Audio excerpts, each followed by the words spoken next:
अमरावती ग्रामीणचे पोलीस अधीक्षक अविनाश बारगड, अपर पोलीस अधीक्षक शशिकांत सातव, उपविभागीय पोलीस अधिकारी सूर्यकांत जगदाळे, सहाय्यक पोलीस निरीक्षक विशाल पोडकर यांचे आदेश व मार्गदर्शनाखाली 9 नोव्हेंबर रोजी पोलीस स्टेशन नांदगाव खंडेश्वर हद्दीत गोवंश जातीच्या जनावरांची कारवाई करण्यात आली आणि सर्व आरोपी विरुद्ध भादवीचे कलम 5 अ प्राणी संरक्षण अधिनियम RW 11-1 GDC RW 83-177 MV act RW 119 BP act नुसार गुन्हे दाखल करण्यात आले असून head constable Dinesh Wankhade police station Nandgaon Khandeshwar यांच्या फिर्यादीवरून सदर कारवाई करण्यात आली आहे। तसेच ट्रक क्रमांक MS40Y0951 चा चालक हा जागेवरून फरार झाला आहे। या कार्यवाहीमध्ये गोवंश जातीचे एकूण 23 लहान मोठे बैल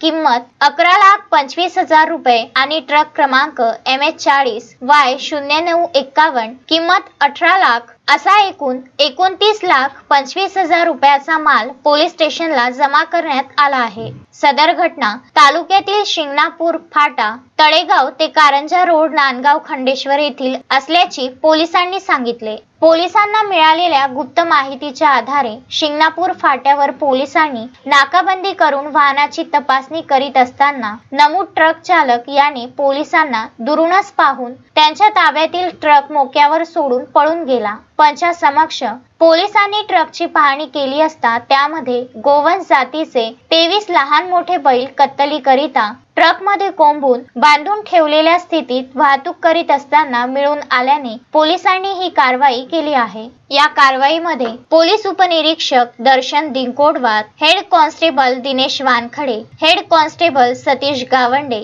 police constable Prashant Pokade, police constable Nikhil Mete, सहाय्यक फौजदार प्रमोद मनवर यांचा समावेश आहे। उत्तम ब्राह्मणवाडे, विदर्भ न्यूज, नांदगाव खंडेश्वर।